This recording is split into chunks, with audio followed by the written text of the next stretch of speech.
que tanto hablan los judíos mesiánicos, ¿verdad? No existe. Bien. Ahora, vamos a hablar de el mito que han creado alrededor de la figura de Constantino, el emperador romano que se convirtió al catolicismo, ¿verdad? Pues mucho se ha comentado, ¿verdad? Incluso por algunos que fingen ser eruditos y estudiosos, de que Constantino creó el cristianismo. Pues bien, esta mentira satánica, absurda y desmontada, es repetida por muchos judíos mesiánicos, ¿verdad? Pues vamos a ver a continuación que esto es una total y absoluta mentira. Bien, los judíos mesiánicos afirman que el emperador romano Constantino creó la Iglesia Católica y que la deformó para ajustarla al mundo romano. Pues bien, esta mentira también la repite Dan Brown, como comentamos hace un momento, ¿verdad? Que dicen que Constantino creó el término Iglesia Católica, lo cual es absolutamente es absolutamente falso, históricamente refutado. Antes que Constantino naciera, a la iglesia ya se le llamaba católica. San Juan Evangelista, el discípulo amado del Señor, nombró un obispo llamado San Ignacio de Antioquía, quien escribe un manuscrito donde llama a la iglesia Iglesia Universal, que es lo mismo que católica. ¿Sí? Esto mucho antes de que naciera Constantino, ¿verdad? Y también habla en ella de la necesaria obediencia al obispo.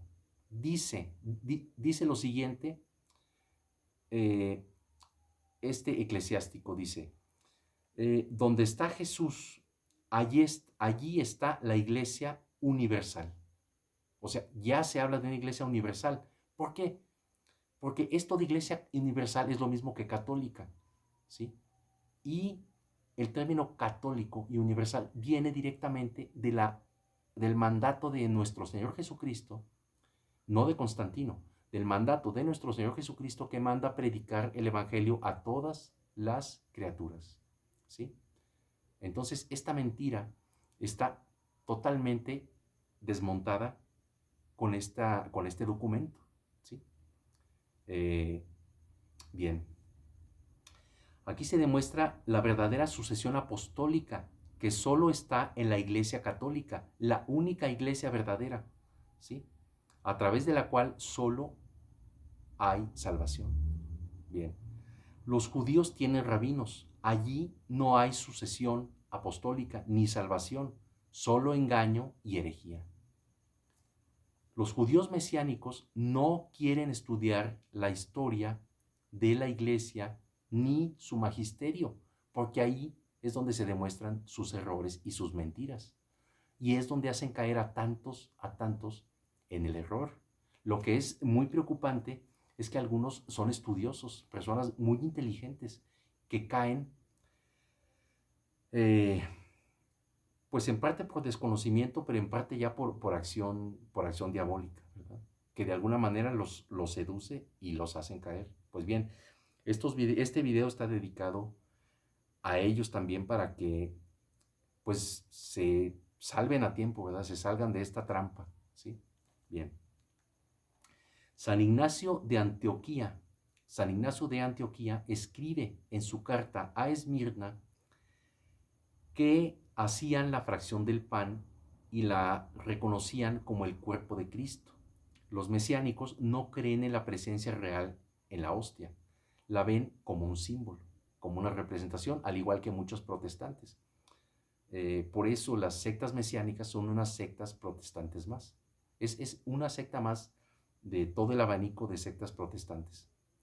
Bien, Constantino, el emperador Constantino, no creó el cristianismo, tampoco lo helenizó, ¿sí? Él lo legalizó, haciéndolo la religión oficial del imperio, con el edicto de Milán del año 313, ¿verdad? Es una mentira absoluta, porque ya antes de Constantino eh, ya estaba totalmente la Iglesia Católica como es ahora. Se han modificado, perfeccionado ciertos detalles, pero la esencia es absolutamente la misma, incluida la Santa Misa Católica tridentina, tradicional. Bien. En el año 382, la Iglesia Católica establece el canon del Nuevo Testamento y lo junta con el canon de Alejandría. El Papa San Dámaso I y San Jerónimo arman la Santa Biblia desechando los evangelios apócrifos. O sea, no fueron los judíos mesiánicos los que crearon la Biblia, ni los protestantes, ¿verdad? Ni los judíos ortodoxos. Fue la Iglesia Católica la única iglesia fundada por nuestro Señor Jesucristo. Ahora, la tradición de la Iglesia se basa en Cristo y los apóstoles. La disposición espacial de las capillas de las catacumbas en tiempos de la persecución romana, las catacumbas que están en Roma, la disposición espacial de las capillas de las catacumbas es similar a los templos católicos tradicionales, es decir, con la forma de cruz latina. Esto demuestra que la tradición de la Iglesia Católica, que todavía se ve actualmente en la arquitectura sacra, pues proviene ni más ni menos que de la Iglesia primitiva. El cristianismo jamás fue adulterado, hasta el Concilio Vaticano II, como todos sabemos, ¿verdad? Producto de la masonería eclesiástica, de la infiltración, ¿verdad? De la paciente y diabólica infiltración de la masonería eclesiástica. La misa como la conocemos también. Obvio, sufrió, no sufrió, llevó a cabo algunos perfeccionamientos, embellecimientos, pero la esencia de la Santa Misa Católica tradicional viene de las catacumbas, es decir, de los apóstoles y los primeros discípulos de nuestro Señor Jesucristo, que recibieron de él las instrucciones de cómo debía llevarse a cabo. Así de fácil. Pues esta misa permaneció intacta hasta que Pablo VI, el destructor de la iglesia, judaizante también, la destruyó y la sustituyó por el rito anglicano, ¿verdad? Que es la misa Novus Ordo. Bien.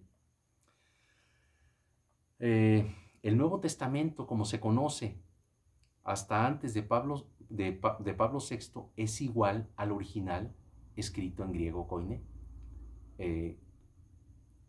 Por lo tanto, es una mentira total que haya sido modificado, ¿sí? Las modificaciones vinieron con Pablo VI, específicamente en el Padre Nuestro y en algunos salmos, según yo me he dado cuenta, porque puede haber más modificaciones, ¿verdad? Por eso cuidado con las Biblias que vienen de 1960 para acá. Es mejor usar Biblias antiguas, ¿verdad? Bien. Los escritos de los eclesiásticos y de los primeros padres de la iglesia, es decir, del siglo I, II y III, donde citan tantas veces el Nuevo Testamento, puede ser reconstruido, ¿sí? Bueno, claro, escritos en griego koiné, en su mayoría. Reconstruyen los evangelios tal y como los conocemos, ¿sí? Es decir, los evangelios no han sido adulterados, porque los judíos mesiánicos dicen que el evangelio en hebreo, el supuesto evangelio en hebreo falso que ellos poseen, es distinto a los 4 evangelios, al evangelio cuádruple que nosotros conocemos. Esto es una mentira, no se dejen engañar por esto. Esto es una mentira absoluta. Y hay cientos y cientos o miles de documentos que demuestran lo contrario, escritos en los siglos I, II y III, en griego koiné y no en arameo, en hebreo, perdón, que coinciden perfectamente con los evangelios como los conocemos ahora, ¿verdad? Así que mentira total, eso. Ahora, las cartas de San Pablo eran consideradas desde el siglo I como sagradas escrituras. El mismo San Pedro las llama escrituras. En segunda de Pedro 3, versículo 14 al 16. Recordemos que Pablo refutó las herejías de los judaizantes, ¿verdad? ¿Por qué? Porque el mismo Jesucristo lo elige de forma milagrosa tumbándolo del caballo, porque sabemos que San Pablo era un judío judaizante y perseguidor de los primeros cristianos, perseguidor de los apóstoles. Pero Cristo le tumba del caballo y le habla y le dice: Saulo, Pablo, Pablo, ¿por qué me persigues? Yo soy Jesús, aquel a quien tú persigues. Entonces Cristo lo elige a este perseguidor suyo para hacerlo el apóstol de los gentiles. Es decir, el hombre que lleva eh, el evangelio, los evangelios, el evangelio cuádruple a el mundo mediterráneo. Cristo lo eligió para que propagara ¿qué? El nuevo pacto. ¿Sí? Bien. Por eso es la importancia tremenda del apóstol Pablo en esta investigación, porque es el apóstol de los gentiles. Aunque siendo judío, hablaba el griego perfectamente y fue el principal apóstol que llevó el mensaje de Cristo a los gentiles. Ahora, San Ireneo, obispo, que combatió la herejía del gnosticismo, que vivió entre el año 130 y 189 después de Cristo, ya hablaba del evangelio cuádruple en el año 170 después de Cristo. También aparecen referencias del evangelio cuádruple en el documento Moratori, 150 años del concilio de Nicea en el que estuvo presente Constantino. ¿Sí?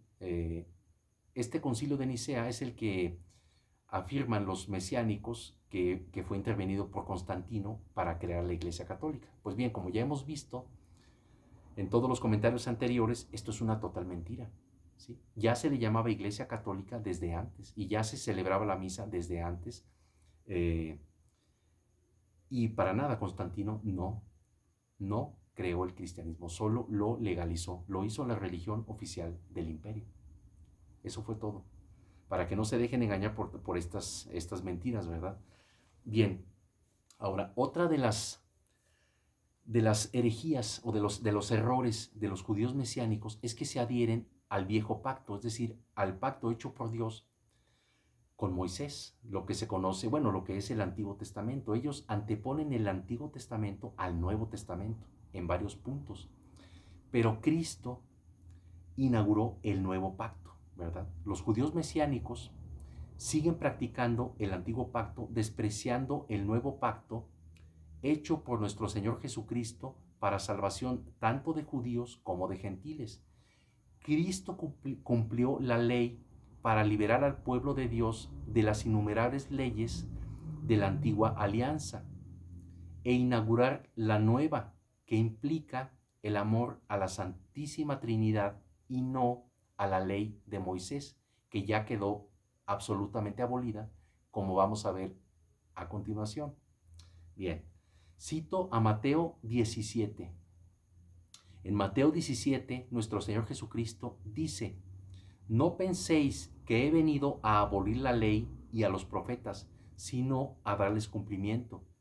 Os aseguro que mientras duren el cielo y la tierra, no dejará de cumplirse ni una tilde hasta que todo sea cumplido. Ahora vamos a ver el sentido de estas palabras. ¿De qué ley está hablando nuestro Señor Jesucristo? Cito a Juan 19, 28. Palabras de Cristo en la cruz. Dice Juan 19, 28, sabiendo Jesús que ya todo estaba cumplido, para que se cumpliera la escritura, dijo: tengo sed. Vamos al Salmo 69, 22. Veneno me han dado por comida, en mi sed me han abrevado con vinagre. Bueno, con estas palabras queda cumplida la ley y los profetas. Con las palabras de Cristo, todo está cumplido. Es decir, la ley de Moisés ya la cumplió Cristo. ¿Sí? Con estas palabras queda cumplida la ley y los profetas. Cuando le dieron de beber vinagre, dijo Jesús: todo está cumplido. E inclinando la cabeza, murió. Juan 19:30. Pues bien, aquí Cristo da por cumplido el viejo pacto, ¿verdad? Ahora, cito a Corintios 9, 20, 21. Dice Pablo, dice el apóstol San Pablo, me he hecho judío como judío para ganar a los judíos, a los que están sujetos a la ley, es decir, a la Torá, aunque yo no estoy bajo la ley, a los que están sin ley como sin ley, aunque no estoy sin ley de Dios, sino bajo la ley de Cristo, para ganar a los que están sin ley. Aquí San Pablo deja claro en la frase donde dice, yo no estoy sujeto a la ley de Moisés o a la Torah. Con estos versículos San Pablo destruye los argumentos judaizantes, ¿sí? Y las prácticas judaizantes que quieren a rajatabla cumplir la ley de Moisés, ley que ya no tiene ningún sentido, ¿verdad? Aquí está diciendo Pablo que él, siendo quien fue, no estaba sujeto a la ley de Moisés, ¿verdad? Entonces, ¿por qué los judaizantes siguen cumpliendo con esa ley? ¿Por qué están en el viejo pacto y desprecian el nuevo pacto? Pues bien, Pablo nos dice en Gálatas 3:28, ya no hay ni judío ni griego, no hay esclavo ni libre, no hay varón ni mujer, porque todos sois uno en Cristo Jesús. Dios renueva su pacto en Jeremías 31:31, con estas palabras, he aquí que vienen días, dice el Señor, en los cuales haré nuevo pacto con la casa de Israel y con la casa de Judá. O sea, ya desde el Antiguo Testamento se nos anuncia la llegada del nuevo pacto, ¿verdad? De la nueva alianza, inaugurada por Cristo en la última cena, en el momento de la consagración del vino, como vamos a ver más adelante. Ahora cito a Gálatas 4, versículos 4 y 5. Al llegar la plenitud de los tiempos, Dios envió a su Hijo, nacido de mujer, nacido bajo la ley, para rescatar a los que se hallaban bajo la ley. O sea, Cristo fue enviado para rescatar a los que se hallaban bajo la ley. ¿Cuál ley? La ley de Moisés que practican los judaizantes y que anteponen a la nueva ley, es decir, a la ley del nuevo pacto. ¿De quién? De nuestro Salvador, el Hijo de Dios, la segunda persona de la Santísima Trinidad, Jesucristo. Bien, cito a Marcos 7, 14, 23. Jesús hace válidos todos los alimentos, contradiciendo e invalidando la prohibición de comer animales impuros. Jesús dijo, no hay nada fuera del hombre que entre en él que pueda contaminar, pero lo que sale de él, eso es lo que contamina al hombre.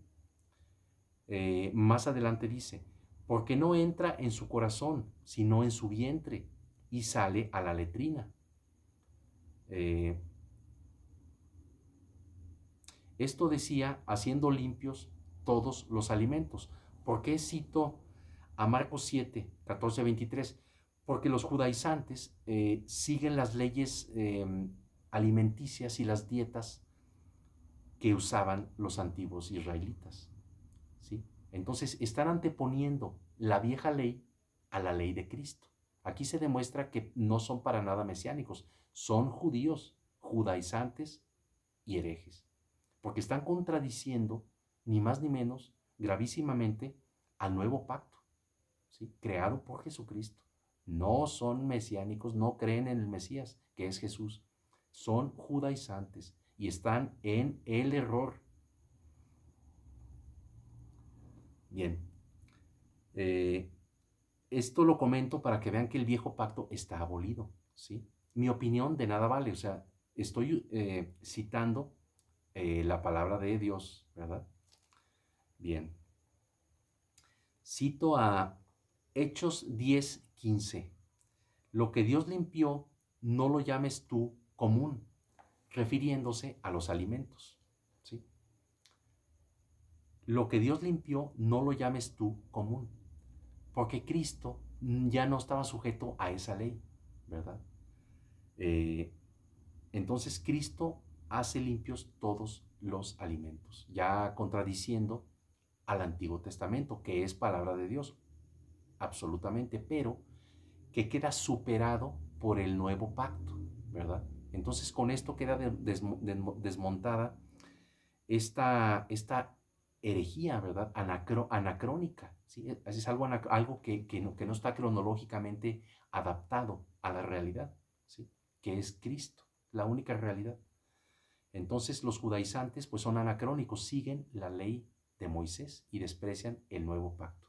Desprecian la iglesia creada por Cristo, porque son sectarios, son una secta aparte, ¿verdad? Bueno, cito a Corintios 1:25. Este cáliz es el Nuevo Testamento con mi sangre, palabras de nuestro Señor Jesucristo. Este cáliz es el Nuevo Testamento con mi sangre. Aquí habla Cristo de la inauguración del Nuevo Testamento, ¿sí? Dejando de lado el antiguo, que aunque es palabra de Dios, ya está superado y ha sido sustituido por el mismo Dios, por el nuevo pacto que desprecian los judaizantes, los judíos y los judíos mesiánicos. Y algunas sectas protestantes que también son judaizantes, lamentablemente.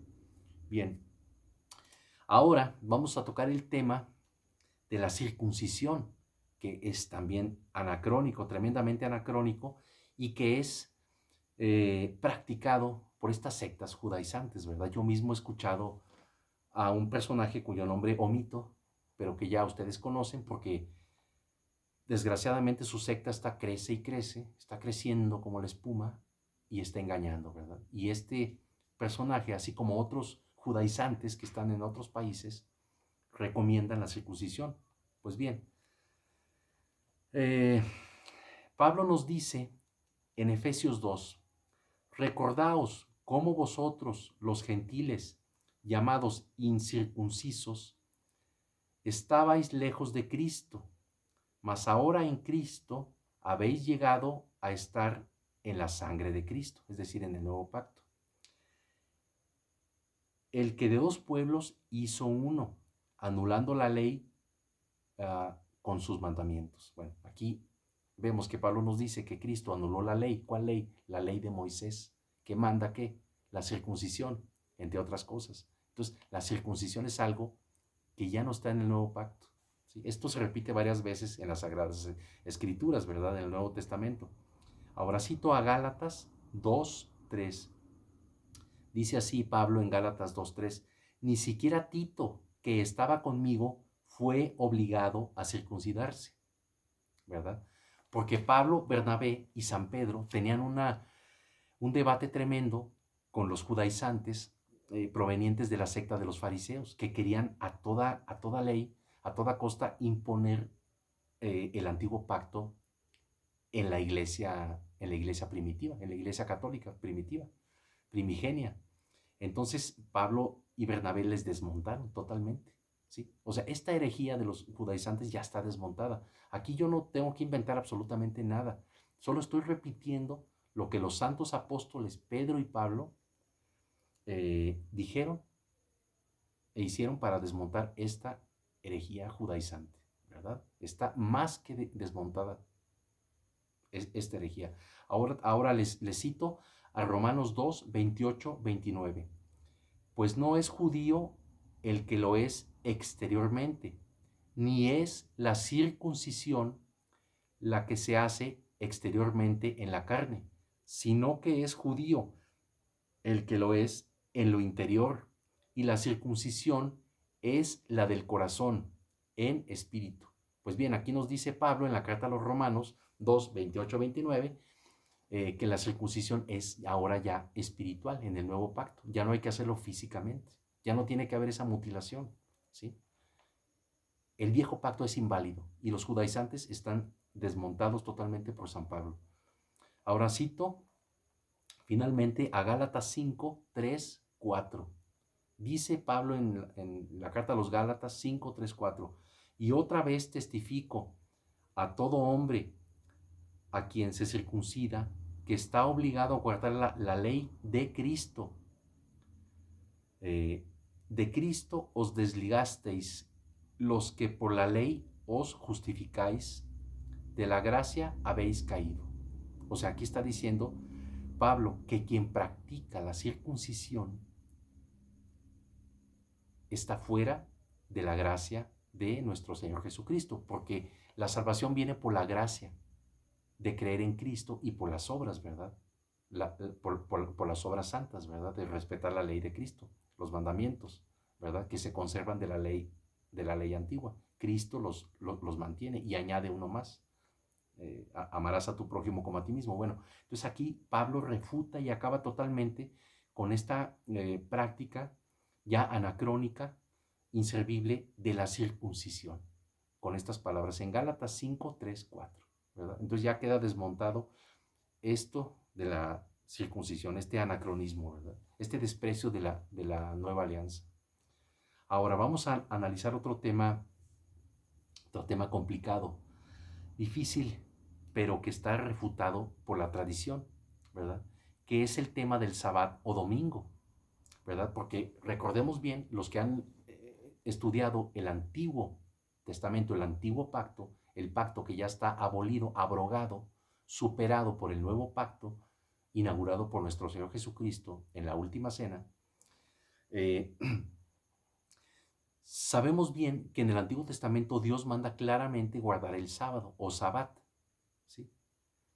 Pero con el nuevo pacto, la iglesia lo sustituye por el domingo. Entonces, esta práctica del sabbat es un punto en el cual muchos incautos caen, atrapados por las sectas mesiánicas, de judíos mesiánicos y de judaizantes en general, que les enseñan solo las partes de la Biblia que ellos quieren ver y no la Biblia completa. Están despreciando el Nuevo Testamento, donde se ve claramente que ya esta práctica no tiene ya sentido, porque los discípulos de nuestro Señor Jesucristo comenzaron a celebrar el domingo ya desde el siglo I, no en tiempos de Constantino, como dicen muchos ignorantes, ¿verdad? Que hasta ofenden, ¿verdad? Lo ofenden a uno diciendo que adoramos al dios Mitra y no sé qué tantas tonterías.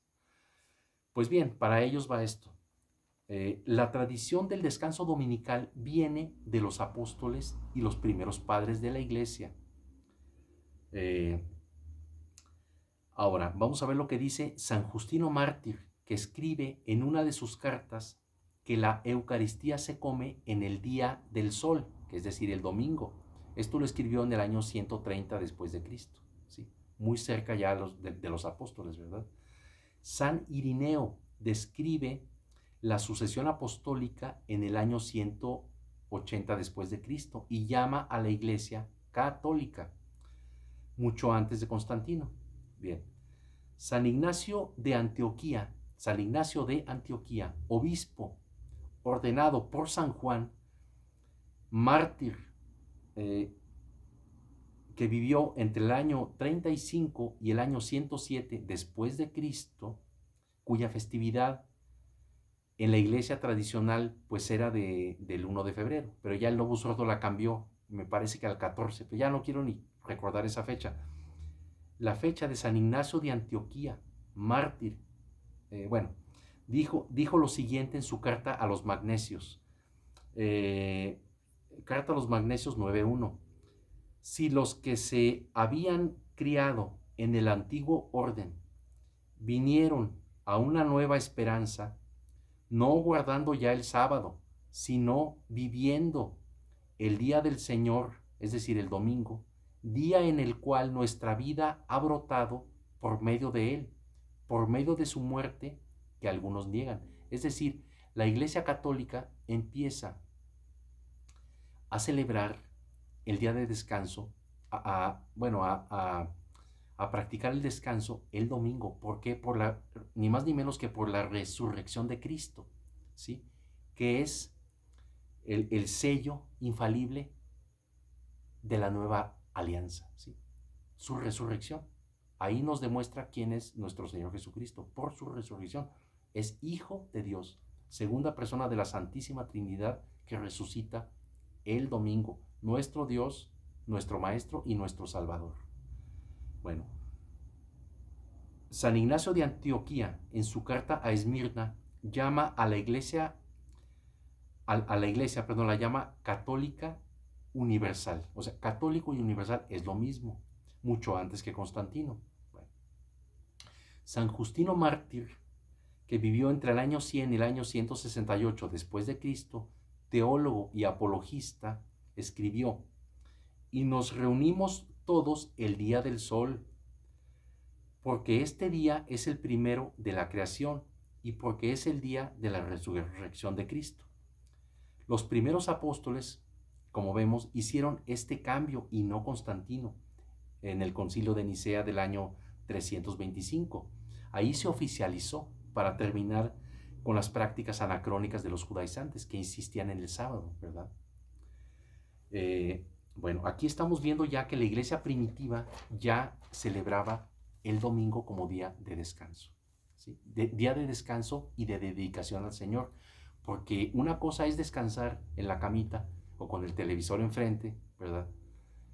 Eh, y otra cosa es dedicar el día a la oración, ¿verdad? Entonces, pues yo invito, ¿verdad?, a que practiquemos el domingo como día de adoración al Señor, no solo como un día de descanso de nuestro trabajo o como un día para distracciones, paseos, sino como un día de adoración al Señor, y más en estos tiempos apocalípticos, ¿verdad? Yo recomiendo hacer oraciones más largas estos días, no solo el Santo Rosario, que es fundamental, sino practicar otras devociones, ¿sí? Asistir a la capilla de adoración, dedicar más tiempo del domingo a la adoración del Señor, para cumplir con este precepto, ¿verdad?, de la Santa Iglesia Católica. Bien, vamos a ver lo que dice el Catecismo de Trento con relación al sábado. El Catecismo de Trento de 1761, parte 3, capítulo 4, página 257, dice lo siguiente: porque siendo aquellas ceremonias, es decir, el Sabbat, unas como imágenes sombreadas de la luz y la verdad, era necesario que se ahuyentasen con la venida de la luz y la verdad, que es Jesucristo. Pues bien, aquí confirmamos ya lo que venimos repitiendo, que se empezó a practicar desde la iglesia primigenia, desde la iglesia primitiva, hasta pues toda la historia de la iglesia tradicional, ¿verdad? Es decir, del año 1, bueno, es decir, desde la muerte de nuestro Señor Jesucristo en el año 33 hasta el año tremendo de 1958, donde se convoca el Concilio Vaticano, bueno, donde sale el electo Juan XXIII, inicia el Concilio de Apostasía, que es el Concilio Vaticano II. Bueno, en el Catecismo de Trento, pues bien, aquí también se afirma lo que los apóstoles que ya celebraban el domingo. Vamos a ver lo que dice Hechos de los Apóstoles 20, versículo 7.